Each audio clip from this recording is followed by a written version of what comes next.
Hello and welcome to the Everything is Black and White podcast. It's time for the match preview. Newcastle head down to face Manchester City in the quarter-final of the FA Cup at the Etihad. I'm Andrew Musgrove, joined as usual by John Gibson. And you might think, you guys, come into this episode, there might be a bit of a negative one. Newcastle United have got no chance against Manchester City. What's the point of even turning it? What's the point of even doing this episode? Well, we're going to try and be as positive as possible.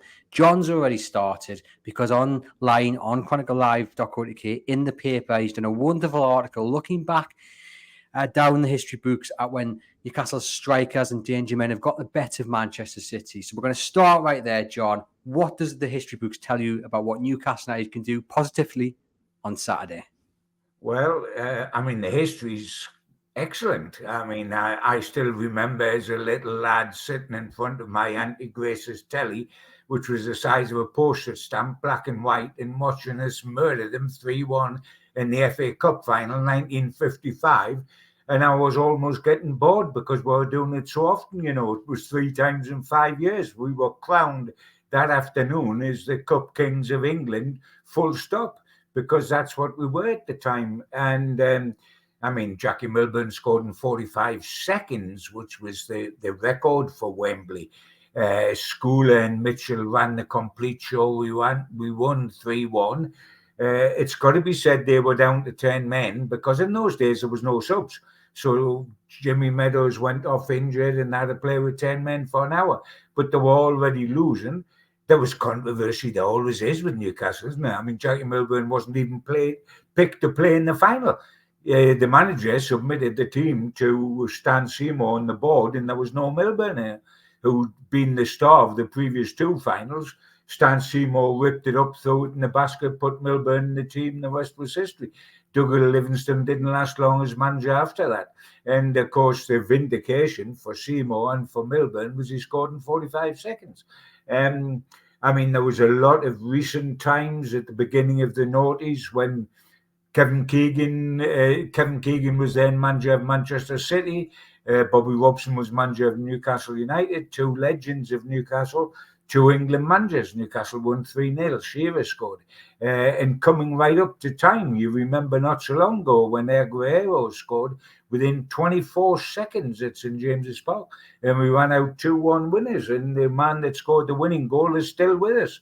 Matt Ritchie scored the winning goal from the penalty spot. Admittedly, they had the moments, the 76 League Cup final that beat us 2-1. We were magnificent on the day. That was our best losing performance at Wembley, better than 98-99, better than last season in the League Cup. But we still lost 2-1. And a lot of people won't remember, but the last day of the 68 season, Man City come to St James's Park, won 4-3, and as a consequence, were crowned kings of England. They won the title that day at St James's, but it wasn't all doom and gloom that day because we qualified for the European Phase Cup, and we know what happened then and the following season. So there's a lot of history. Good gracious, we've only got to go back to earlier this season to know we beat them 1-0 in the League Cup. Mind, we are clinging to straws passing in the wind when it comes to this match on Saturday, but why not? It's a 2-horse race, and who knows? Man City might do a Devon Lock. Well, for the younger people, that was a racehorse that had won the Grand National, was just trotting up to the post and collapsed on all fours for some unknown reason, and the rest of the field went past it, and it lost. One of the most famous defeats in the Grand National ever. Maybe Man City will collapse. I'm not holding my breath, I've got to say, and you'll ask me to be realistic later on, and that's when the mood will become more depressive. But in a 2-horse race, you always have a chance. Well, I did ask people on Twitter to come back to me with one positive ahead of Saturday, and a lot of people said, you just got to keep the faith. You never know what can happen. But in the interest of balance, Newcastle have lost 15 of their past 16 games at Manchester City, including the past 9. And City have progressed from their past 6 FA Cup quarter-finals since losing to Wigan in 2013-14, and you can look at that as City's dominance in the FA Cup. But as I said, last time they did lose in the quarterfinal was to Wigan. So Newcastle much better than Wigan were back in the day. So why not? But you are right, John. We've got to be realistic about Saturday. Absolutely.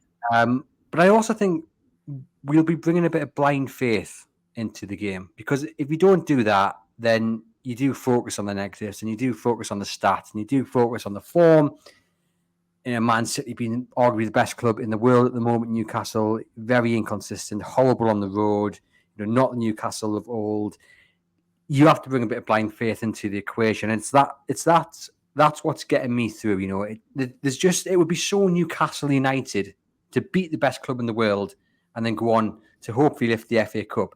I'm bringing blind faith into Saturday. That's I was going to say, I've got to be realistic, because I've been following this team of ours, or this club of ours, not the team, for 55 years plus. So I've got to be realistic. And I mean, if you're being realistic, we have very little hope or no hope whatsoever, because, when you think of the form against Chelsea, who are a very average side. I mean, if you look, the night before we played Chelsea, Andrew, City played Liverpool. If the neutrals throughout the country watched that, and then the next day switched on to Newcastle v Chelsea, two clubs of great history, of great standing, but it was chalk and cheese. The gap was as big as the Grand Canyon between the original match and this match. And if we play anything like we did at Chelsea, and you say typical Newcastle has been the odd down and up, but Newcastle are consistent at the moment, consistently poor. It's when they get a day like when they beat Wolves, when they get a day like they go to Aston Villa and win, when they get a day like they go to Nottingham Forest and win. That's become the exception, not the rule. Last season, that was the rule. We did that all season and finished fourth. That's now the exception. We are consistently batting beneath what we say. Dear old Eddie Howe, loving to death and all that. But he's saying at the end of the Chelsea game, and honestly, it frustrated me and it annoyed me a tad. We know we can defend better than that. I tell you what, Andrew, we don't. We know we defended better than that last season. But we haven't defended better than that this season. If Eddie believes that, he ought to have a look at the goals against record, and the goals against record this year and away from home, and it's shocking. But I don't want to bring depression in too early. We've started on a positive note. Let's stay positive. They might score an OJ in 5 minutes and get two people sent off. I know when I watched them the other night and Edison got injured, I thought, oh, well, that's a start. We now just need another 6 of them injured, and we've got a real chance. Yeah, well, the big news today is that Kevin De Bruyne hasn't been able to train, and there's a feeling he might miss Saturday's game against Newcastle United, which is a massive, massive positive, isn't it? Because he is the man who makes everything tick. We saw Pierre at St James's Park when Newcastle were really unfortunate not to come away with at least a point. He was introduced from the bench, and he turned the game right on its head. But the reports coming from Belgium say that De Bruyne has got a problem with his groin, and he's been struggling in recent matches. That's why he's not been called up for the most recent Belgian squad. The report goes on to say, yesterday I spoke to the doctor and Kevin, and we decided that the risk is too great. It's our responsibility to take into account the player, but also the player's team. It must make sense to call up a player. If he cannot play or train, it is our responsibility to protect him. It's better to give him time to recover well at City and then have him ready for the European Championships. We can't take any risks now, especially not with Kevin. So the hope is that means he isn't going to be available for Saturday. Sure. Some might think, well, actually, what they might do is just protect him. We know there's cases where players don't train throughout the week, and then they turn up on the Saturday and play, and then they don't train again for another week, and it's because it's their best player. I mean, reading between the lines there, I would hope he's not going to play on Saturday for the goodness of him as well, because we want to see him at the European Championships, but also for the goodness of Newcastle United. What do you make of that? Mainly for that reason. To be truthful, and I was being sarcastic when I said Edison's out, we could do with another 6. But, this is the one side where you do need another 6 out. I mean, De Bruyne goes out. That if that was with Newcastle United, that De Bruyne out in our colours, it would be massive. But you look at what they can bring in. they'll still have Haaland, they'll still have Foden, they'll still have Bernardo Silva and Rodri in midfield. Bernardo Silva and Rodri against our midfield. It is not the blow for City that it is for other clubs because they have so much strength in depth. I mean, when Haaland goes out, a 50-goal man last season, they've got Ayoze who won the World Cup to come in. Rodri must. I mean, could we do with Rodri? Never mind De Bruyne. Could we do with Rodri? Is he the best 6 in the country in the Premier League? And our midfield is a bond on its hinges once again down at Chelsea, having been much better against Wolves. Yes, it is a help, and Edison's a help, but it'll also be a help if Haaland goes out, if Foden goes out, if Rodri goes out, if Bernardo Silva goes out, if Stones goes out, then we've got a real help there. I don't think Manchester City will be allowing you, John, to go into the kitchen and be their pre-match chef with your hopes, because you might be sprinkling something in the lasagna potentially to get all these players out for Saturday. Yes, I would be most willing to help. I really would, because I think we need all the help we can get at the moment. Just to be clear, we don't condone that. That was a joke, ladies and gentlemen. What we do condone is Newcastle going toe-to-toe with Manchester City and beating them on Saturday. But we could do, again, have to be realistic. Let's talk about the midfield. It's the issue that is consistently talked about week after week. Against Wolves, they dropped deep, they absorbed the pressure, hit Wolves on the counter. It was perfect. It's what they should have done against Chelsea. For whatever reason, they didn't do. They tried to employ the high press, and it just didn't work. There was no intensity right from the word go. How did Newcastle set up on Saturday, and what did they do with the midfield, John? Because it's probably likely to be the same three of a Bruno, a Willock, and a Longstaff. Do they sit deep and absorb, or do they try and press high and force City into mistakes? If they press high, they'll be absolutely massacred. Only because they can't press high in the way they did last season. Last season, they pressed high brilliantly. They had legs, they got up there, they had power, they had belief above her. We haven't got belief. I watch Newcastle now, they're placid. They're timid almost. They haven't got the belief nor the legs to do it. And if we therefore go, I mean, what on earth were we doing trying to do the hard press, the high press at Chelsea, when we had produced the low press against Wolves, and it worked perfectly against Wolves because it put us on the counter. And with the pace we've got on the counter, when you think of Gordon when he's fit and Almiron and Isaac, with that pace, go to Chelsea's, have a low press and hit them on the counter. I mean, play the way we did last season. When you're capable of it, it's wonderful. You'll beat them. But when we're not capable of it this season, why we did that, I'm not certain. And I mean, you'll get to the situation in this podcast where you'll say, Gibbo, it's time to talk about the team. And if you say that to me, I can tell you who I would leave out, but there would be nobody in it. Because,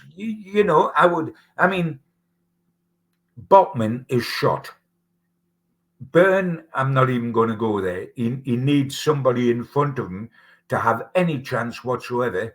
And Gordon, for some strange reason, looked unfit from the start, not just when he fell down. He was not tracking back at all. And as a consequence, Burn was just absolutely burned by the only player on the park that was sheer quality, and that was Palmer. So you've got those two guys. Longstaff is so much in need of a rest, it's untrue.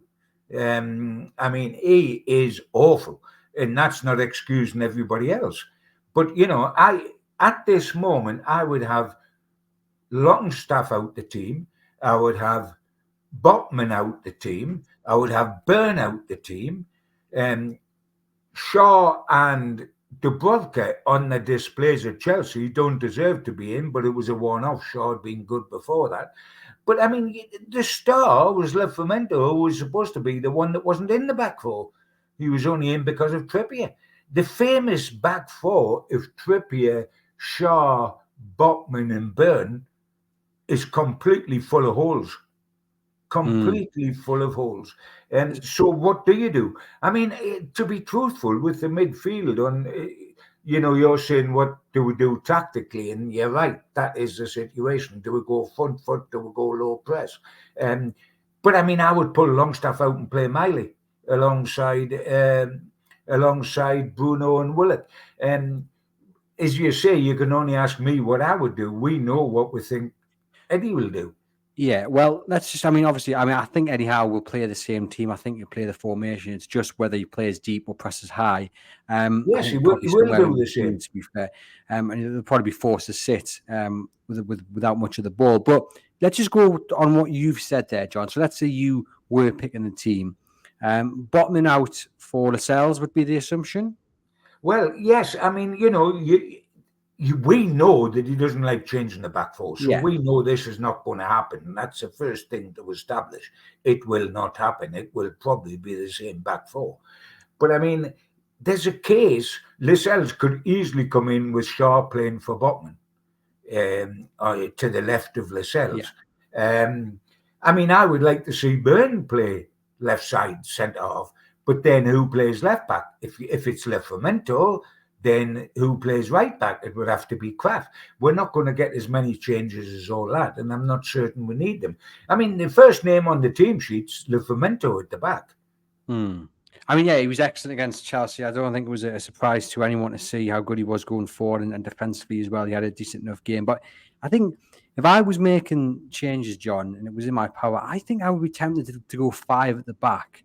Because we know the midfield, even if he swapped Longstaff for Miley, it's still not going to be able to handle Manchester City's attack. It's just not. Like, it doesn't matter who you put in that midfield. If he sticks a 3 across the middle, it's going to get exposed regardless of personnel. So why not, have Bruno and either Longstaff, Willock or Miley as the 2 centre midfielders, and then have 5 at the back. You can play Burn as one of the centre backs. Maybe you keep Botman in alongside Cher, and then left back, you either swap Livramento over there, or Matt Targett was on the bench against Chelsea. I know bringing him against City is a big ask, but look, if he's fit enough to be on the bench, he's got to be fit enough to take part at some point.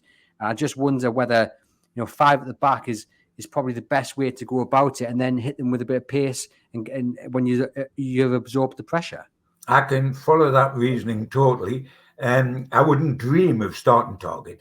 I mean, he hasn't even gone on for any length of time to get anything in his legs, and he's been out since Adrian's wall was built. So I don't think I would start with Targett. And Eddie most certainly will not. I can see the reason for starting him with 5. But, and I don't want to be critical of Eddie, and it's not critical of Eddie, but we've got a right to our opinions. Everybody's got a right to their opinion, and we should be able to voice their opinion. And just because you're Eddie Howe and you've done sensationally for Newcastle, saving them from relegation first and then taking it to 4th, that is absolutely wonderful.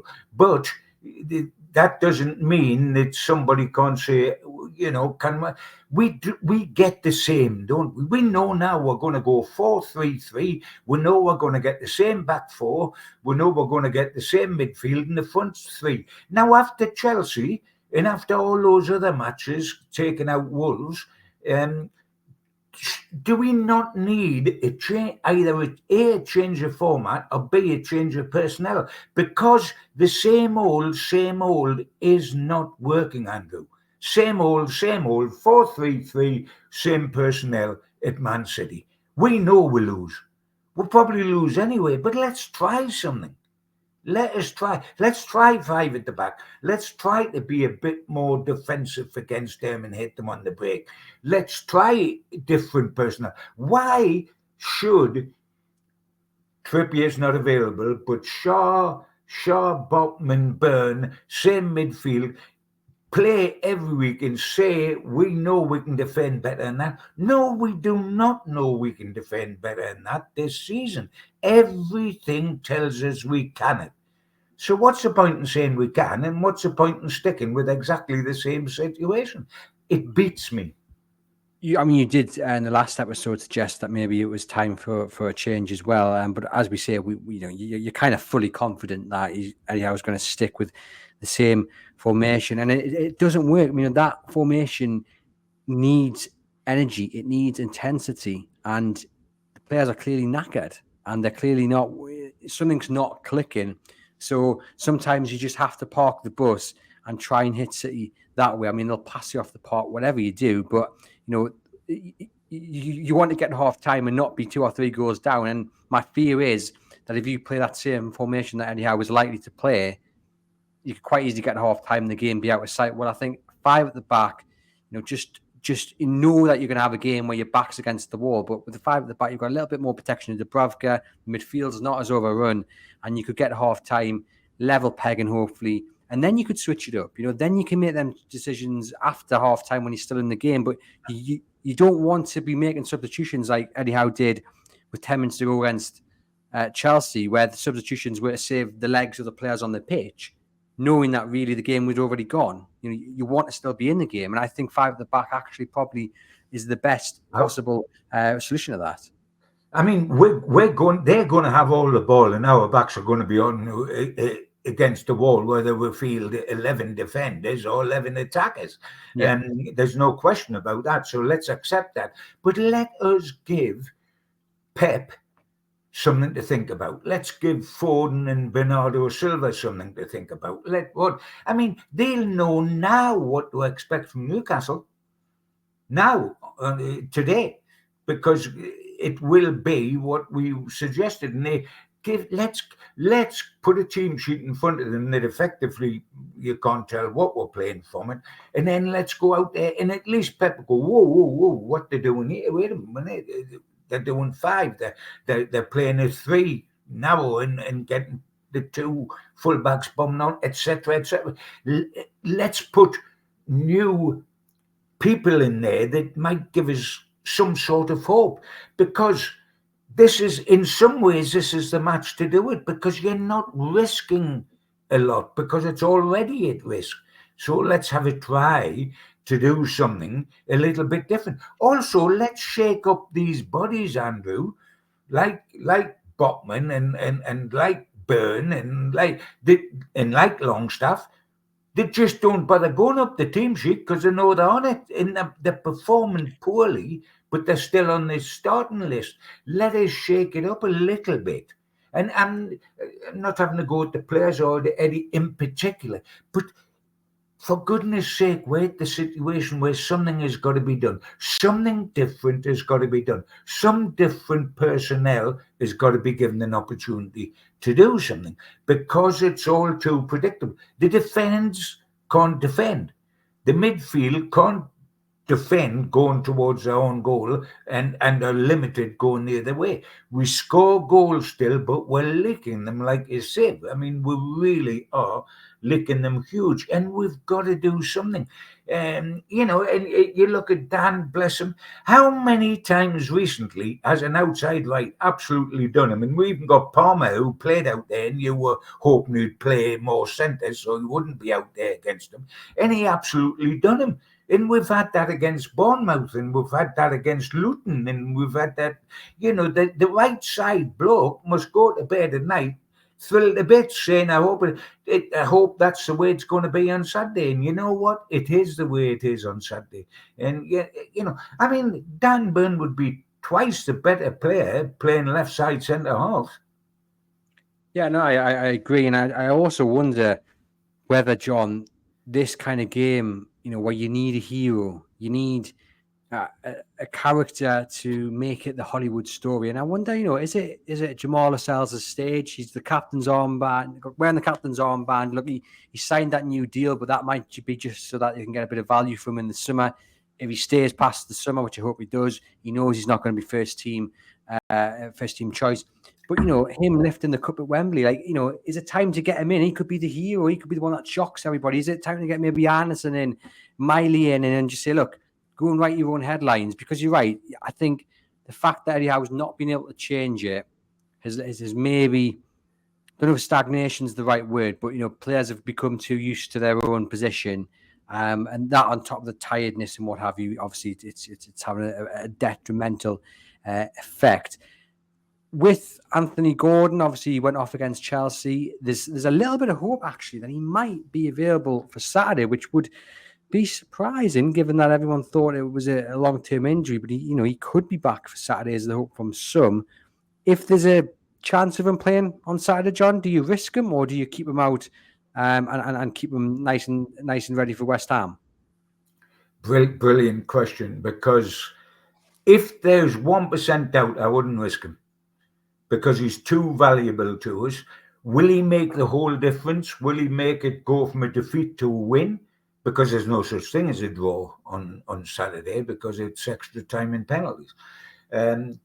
Maybe he could come on if we're still in the game and turn it in favours. I wouldn't take any percentage risk because as long as we can do something like make Europe against all the odds, and every time we have an opportunity, we'll blow it.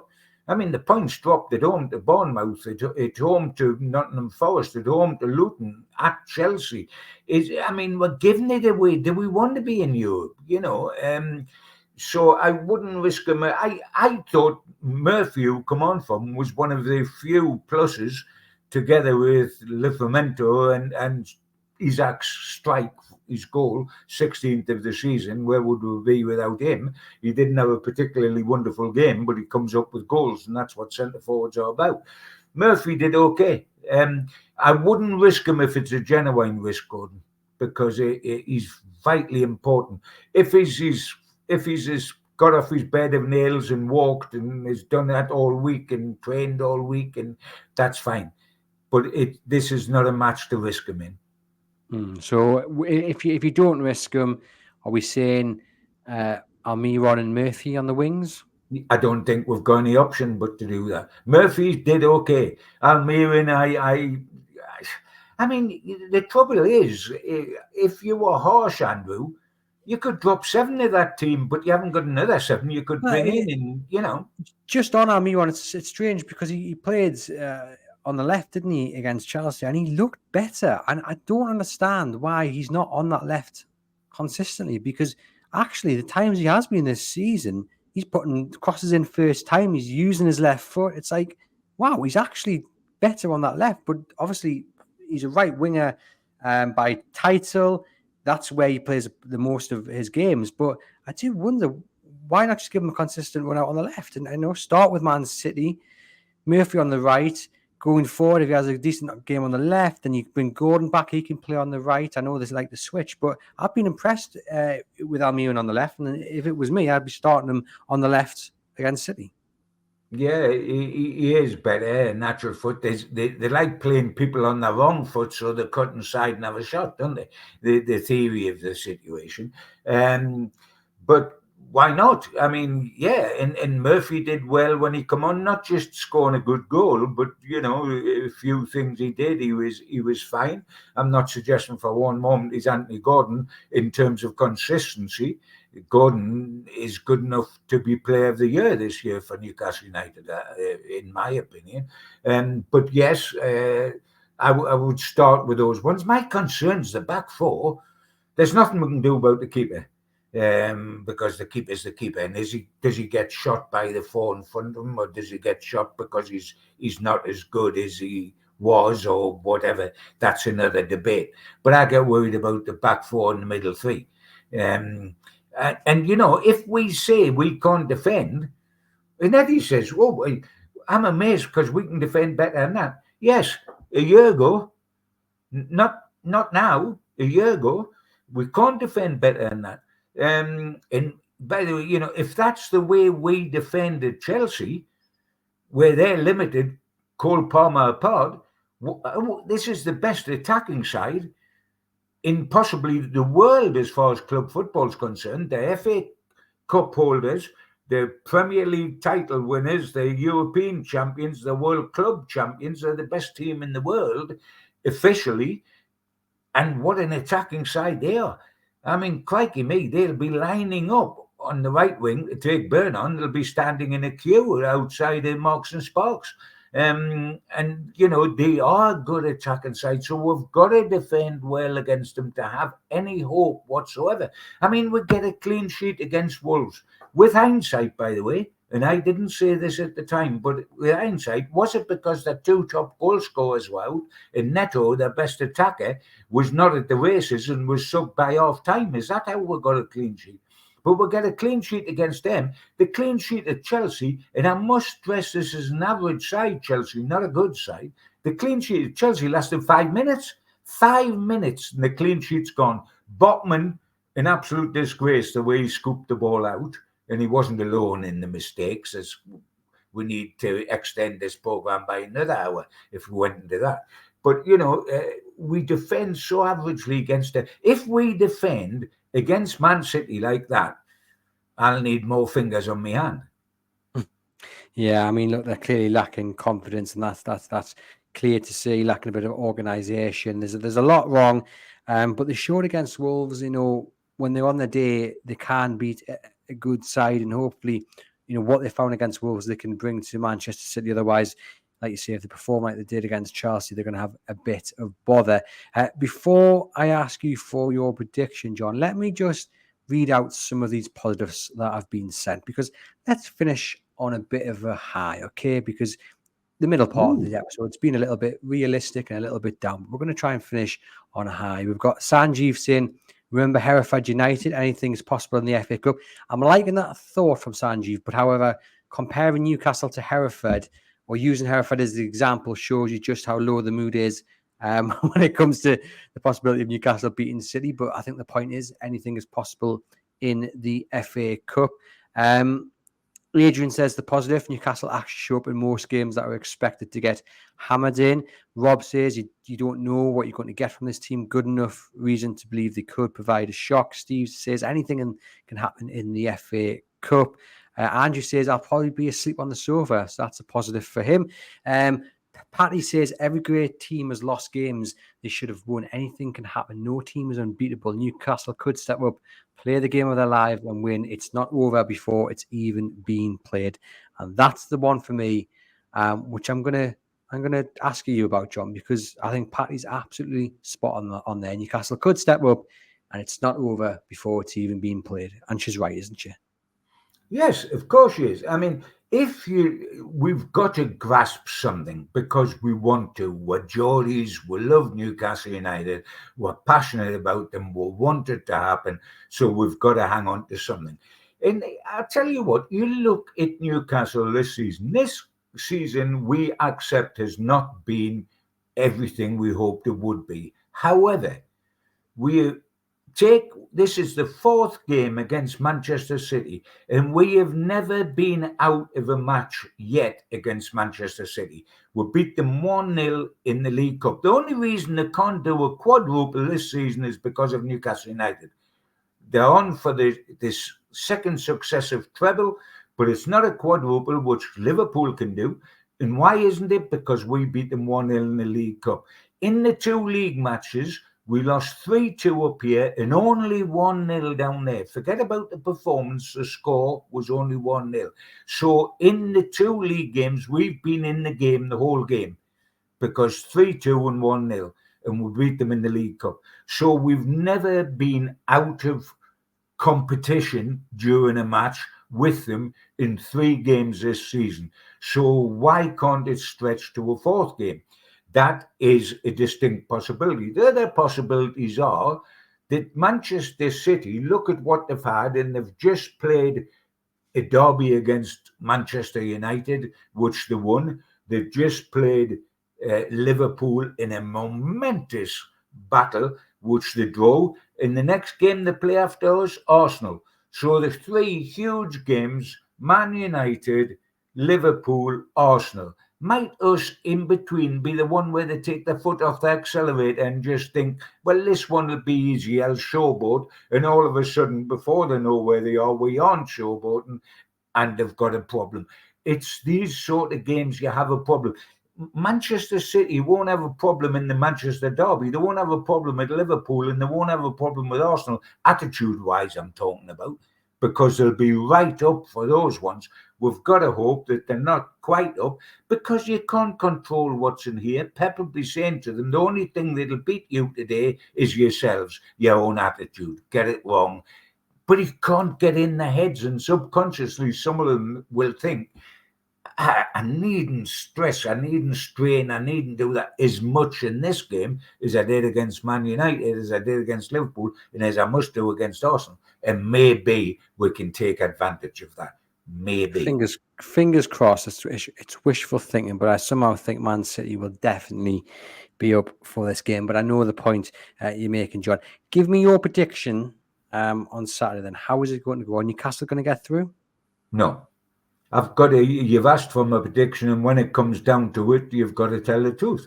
With all my heart, I wouldn't love anything more than Newcastle getting through, because don't forget, I purely on age, more than you, have waited longer than you for Newcastle to win something, and this is a chance to win something. You'd be in the semi-final of the Cup.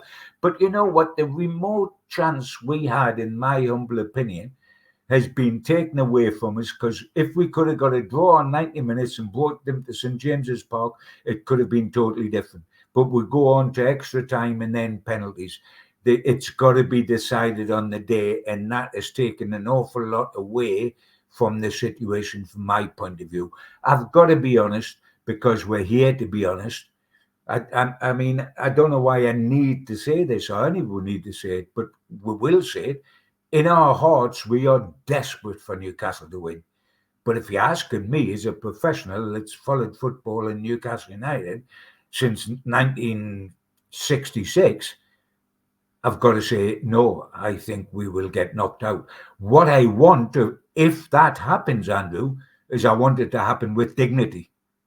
I want us to put a performance up so that it's with, if we go out with dignity. We do not go out embarrassed. I agree. I want that. I don't think they're going to get through either. I think City will be too dominant for them. But again, let's try and finish on a high, because I want you, John. If Eddie Howe rang you up later this afternoon, he goes, John, I want you to come down to the Etihad and I want you to deliver the team talk 5 minutes before they go out against Manchester City. What would you be saying to the players? I would tell them to remember what this club's all about, what last season was all about, what it did to the city last season, how they ended up 6 foot, 10 foot tall, walking through the town with everybody hailing how wonderful they are. I would like them to remember what made them successful: a total belief, a total togetherness, a total one for all and all for one. To go out there, remember to be positive, to believe, to be positive. Shy Ben's getting out, so let's go out there, and above all, let's hold our head up as high as it's possible to hold. If we get into them, they won't like it. If we start on the front foot, and by that I don't mean necessarily gung-ho attacking them, but being believers. We have got to believe in us.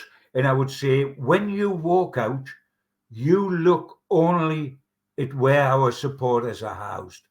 You think what they've done to come down here, how much money it's cost them to come down here, how much time they give up, and realise these were the lads that were in London on a Saturday night, that were down at Bournemouth, that were all over the country and will be for the rest of the season. And you look them in the eyes, you fix your eyes on that till the kickoff. And if that doesn't inspire you, you oughtn't to be at this club.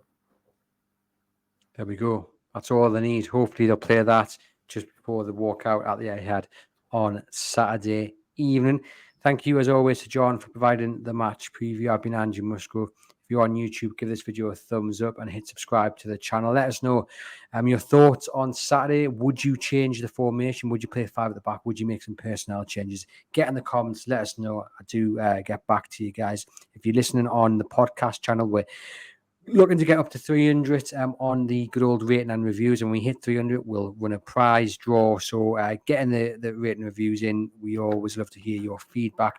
Head over to chroniclelive.co.uk for all the latest Newcastle United news, including Eddie Howe's press conference on Friday morning. For myself and John, we'll see you guys next week.